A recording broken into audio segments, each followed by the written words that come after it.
Halo Teknolovers, invasi yang dilakukan Rusia ke Ukraina tidak hanya menghancurkan bangunan dan fasilitas negara, tapi juga turut memakan korban jiwa. Aksi heroik yang dilakukan Rusia didukung dengan berbagai senjata yang membuat Ukraina tentu sangat waspada. Rusia saat ini jadi salah satu negara terkuat militernya di dunia. Bahkan sanggup membuat senjata mematikan. Tak heran, banyak negara yang segan dengan Rusia. Nah, aku udah ngumpulin informasi nih, senjata apa saja yang dipakai Rusia saat melakukan invasi ke Ukraina. Tonton tayangan ini hingga akhir.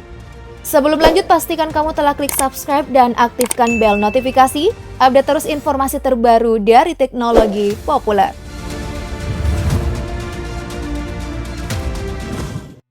Sebagai negara dengan unit tank terbanyak di dunia, tentu saja Rusia mengandalkan armada daratnya ini untuk beroperasi di medan tempur. Selain unit tank, kendaraan lapis baja juga diikutsertakan Rusia dalam menghadapi beberapa perlawanan. Bukti Rusia menggunakan kendaraan militer darat ini terlihat di kota timur Laut Glukov dekat perbatasan Rusia. Tampak sebuah tank T-72 dihancurkan oleh rudal anti-tank Javelin dari Amerika Serikat. Pemerintah Ukraina menduga tank yang terbakar itu milik Rusia.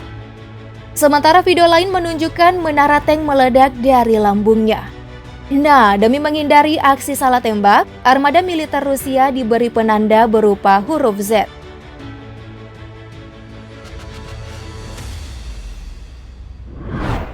Totalitas Rusia melakukan invasi ke Ukraina memicu anggapan dari pengamat bahwa militer Rusia akan memanfaatkan senjata yang dirakit di sekitar perbatasan Ukraina. Rusia bakal menggunakan rudal balistik jarak pendek, rudal jelajah, dan artileri berkekuatan tinggi untuk bisa melumpuhkan target-target militer maupun pemerintahan di Ukraina. Nah, di hari pertama invasi Rusia, pasukan Moskwa meluncurkan lebih dari 160 rudal ke Ukraina yang didominasi balistik jarak pendek dan menengah.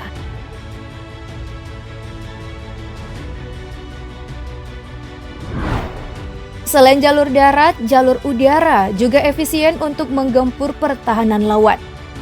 Rusia membombardir Ukraina dengan deretan pesawat tempur yang mampu menembakkan peluru kendali udara ke darat. Sekitar 75 pesawat pembom Rusia ikut terlibat dalam serangan udara di seluruh Ukraina.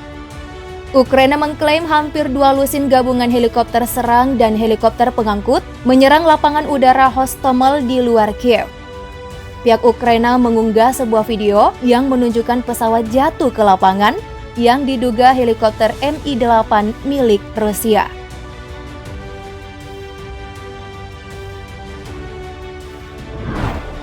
Next, ada senjata presisi serangan rudal jelajah Rusia. Dilaporkan terjadi serangan rudal pada berbagai fasilitas militer di seluruh penjuru Ukraina, termasuk bandara militer Ivano-Frankivsk di selatan Ukraina, yang letaknya jauh dari 2 wilayah pro-Rusia, yakni Donetsk dan Luhansk. Akibat dari serangan rudal di Kiev dan Kharkiv yang terletak dekat dengan daerah pemukiman, banyak menelan korban sipil. Hal yang sama berlaku untuk rudal yang dibawa oleh pesawat tempur Rusia, yang menargetkan infrastruktur militer yang juga mengakibatkan kerusakan tambahan. Nah, demi mencapai target utama, militer Rusia juga menggunakan rudal Iskander dengan jangkauan hingga 500 km yang membawa hulu ledak lebih kuat sehingga sanggup menghancurkan gedung-gedung besar dan beberapa fasilitas yang dibentengi Ukraina.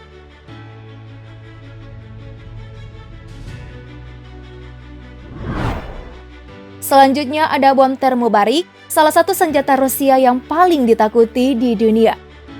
Sebuah video beredar Rusia mengangkut sistem pelontar TOS-1 yang berat menuju perbatasan Ukraina pada 26 Februari kemarin. Nah, pengerahan bom termobarik ini dilakukan saat pasukan Rusia dan sekutu separatisnya menggunakan sistem roket berpeluncur ganda BM-21 Grad di timur dan selatan Ukraina.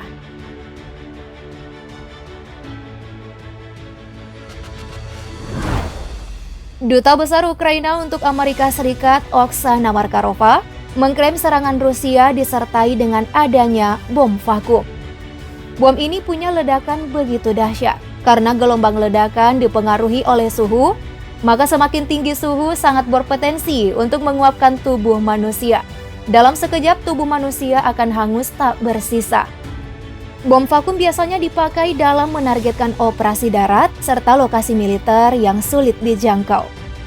Bom vakum salah satu dari senjata termobarik termasuk dilarang digunakan secara internasional dalam perang. Sudah tercantum pada Konvensi Jenewa. Dalam hukum humaniter internasional disebutkan bahwa negara tidak boleh menggunakan senjata seperti nuklir atau bom tandan karena tidak mampu membedakan antara personel militer dan warga sipil.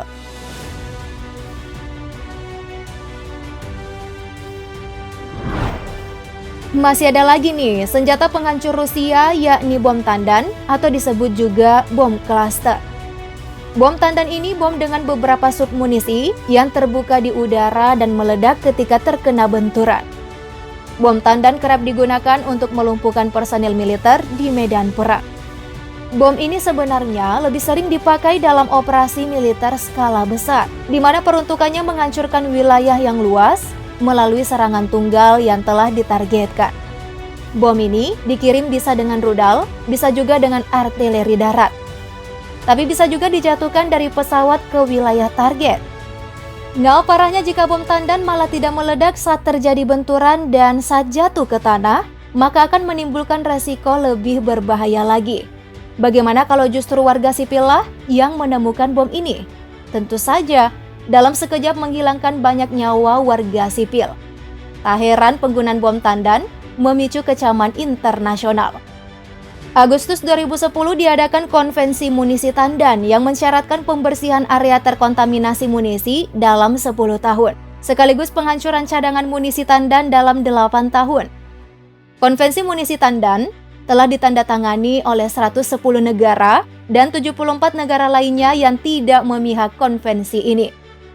Nah, Amerika Serikat, Ukraina, dan Rusia jadi 3 dari 74 negara yang tidak hadir dalam perjanjian internasional yang melarang penggunaan bom tandan. Apakah karena belum menandatangani kesepakatan itu, Rusia berani memakai senjata jenis ini di area pertempuran?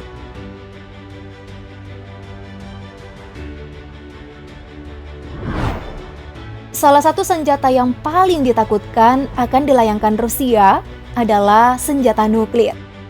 Jika ini benar terjadi, maka pecahlah Perang Dunia Ketiga. Pada 27 Februari lalu, Presiden Rusia Vladimir Putin bahkan menempatkan pasukan nuklir Rusia dalam status siaga tinggi.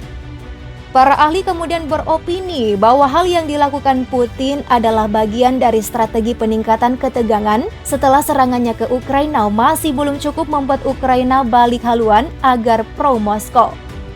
Langkah itu kemungkinan sebagai bentuk gertakan baru yang dinilai berbahaya. Namun, hingga detik ini belum ada gerak-gerik signifikan dari senjata nuklir Rusia. Semoga tidak ada nuklir ya yang dipakai Rusia.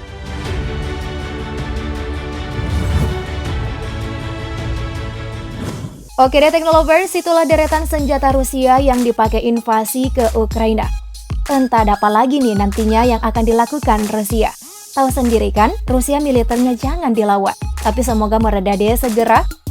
Keputusan ada di Ukraina nih, sebaiknya balik ke Rusia atau gabung NATO nggak sih? Komen di bawah yuk. Jangan lupa juga like dan share video ini. Thank you for watching.